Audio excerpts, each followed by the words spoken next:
أعوذ بالله من الشيطان الرجيم.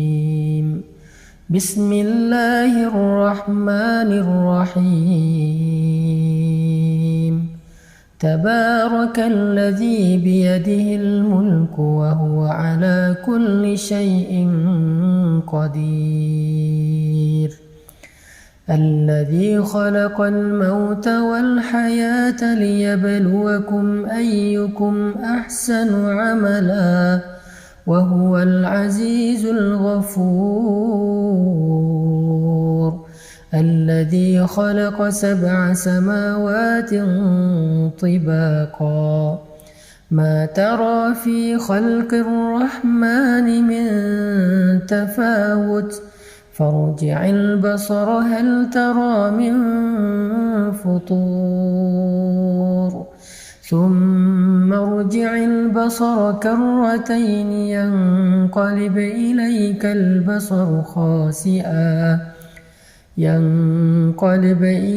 البصر خاسئا وهو حسير. ولقد زينا السماء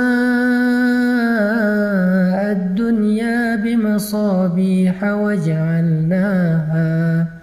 وجعلناها رجوما للشياطين وأعتدنا لهم عذاب السعير.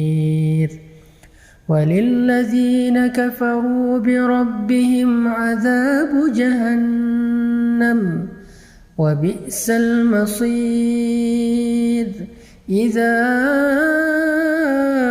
ألقوا فيها سمعوا لها شهيقا وهي تفور تكاد تميز من الغيظ كلما ألقي فيها فوج سألهم خزنتها ألم يأتكم نذير. قالوا بلى قد جاءنا نذير فكذبنا وقلنا ما نزل الله من شيء إن أنتم إلا في ضلال كبير. وقالوا لو كنا نسمع أو نعقل ما كنا في أصحاب السعير فاعترفوا بذنبهم فسحقا لأصحاب السعير. إن الذين يخشون ربهم بالغيب لهم مغفرة وأجر كبير. وأسروا قولكم أو اجهروا به إنه عليم بذات الصدور. ألا يعلم من خلق وهو اللطيف الخبير. هو الذي جعل لكم الأرض ذلولا فامشوا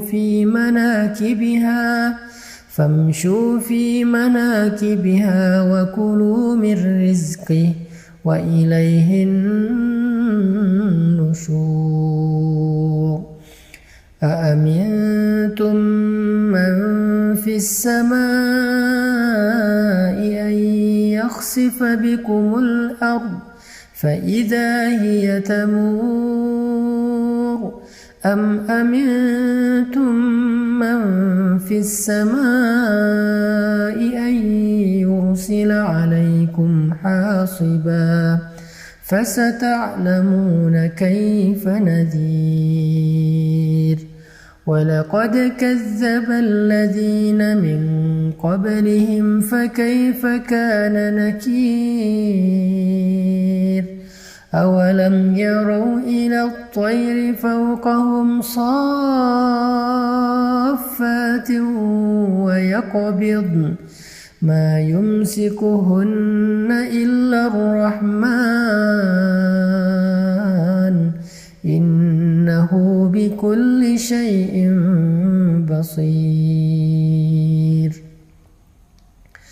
أمن هذا الذي هو جند لكم ينصركم من دون الرحمن إن الكافرون إلا في غرور أمن هذا الذي يرزقكم إن أمسك رزقه بل لجوا في عتو ونفور أفمن يمشي مكبا على وجهه أهدى أمن يمشي سويا على صراط مستقيم قل هو الذي أنشأكم وجعل لكم السمع والأبصار والأفئدة قليلا ما تشكرون قليلا ما تشكرون قليلا ما تشكرون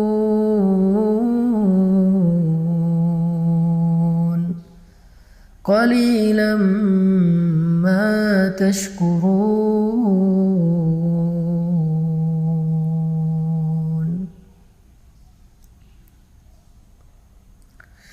قل هو الذي أنشأكم وجعل لكم السمع والأبصار والأفئدة قليلا ما تشكرون قليلا ما تشكرون.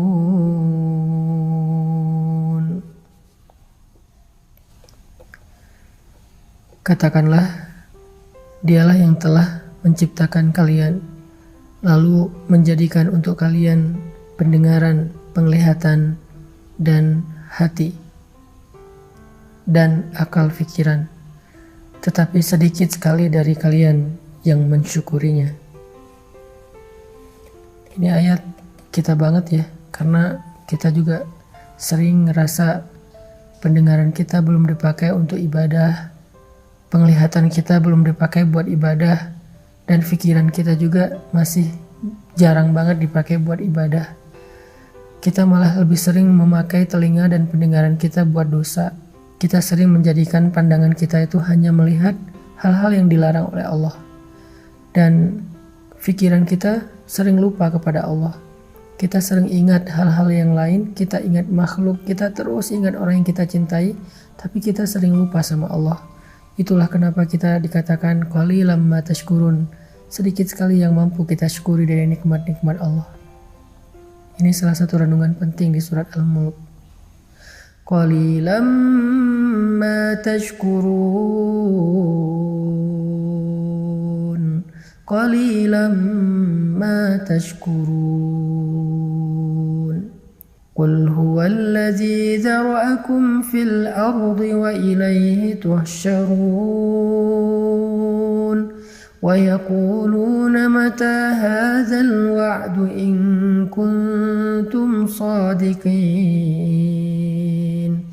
قل إنما العلم عند الله وإنما أنا نذير مبين فلما رأوه زلفة سيئت وجوه الذين كفروا وقيل هذا الذي كنتم به تدعون قل أرأيتم إن أهلكني الله ومن معي أو رحمنا فمن يجير الكافرين من عذاب أليم هو الرحمن آمنا به وعليه توكلنا فستعلمون من هو في ضلال مبين قل أرأيتم إن أصبح ماؤكم غورا فمن يأتيكم بماء معين. Di ayat terakhir ini Allah nanya sama kita tentang kekuasaannya. Karena Allah pengen kita nggak ragu sama sekali tentang Allah itu maha kuasa. Allah itu bisa apa aja yang dia kehendaki, sehingga harusnya kita berserah diri kepada Allah.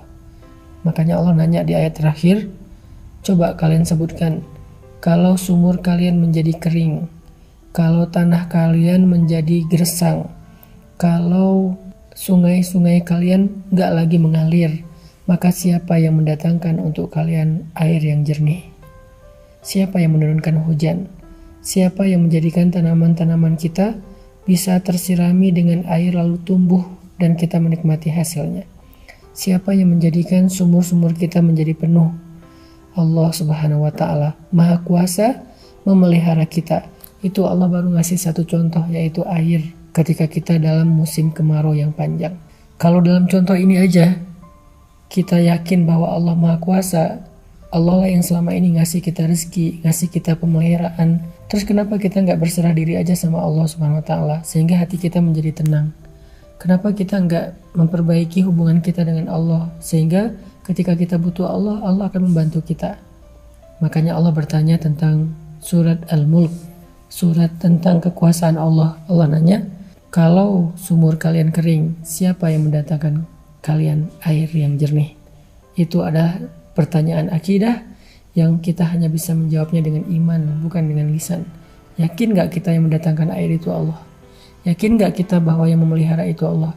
Yakin gak bahwa yang memberi rezeki itu Allah? Sehingga kita gak boleh merasa kecil hati, putus asa hanya gara-gara kita kehilangan seseorang yang berpengaruh bagi kita. Hanya gara-gara kita kehilangan seseorang yang kita berharap dia bisa bantu kita. Hanya gara-gara kita ditinggalkan oleh makhluk. La, masih ada Allah bersama kita. Sehingga kalimat Nabi, la tahzan, innallaha ma'ana. Jangan khawatir kalau kita lapar. Jangan khawatir kalau kita sedang gak punya rezeki. Karena Allah yang mendatangkan air hujan, maka Allah juga yang bisa mendatangkan rezeki untuk kita. Kita baca sekali lagi dengan renungan akhir dari ayat surat Al-Mulk. Qul ara'aytum in asbaha ma'ukum ghawra faman ya'tikum bima'in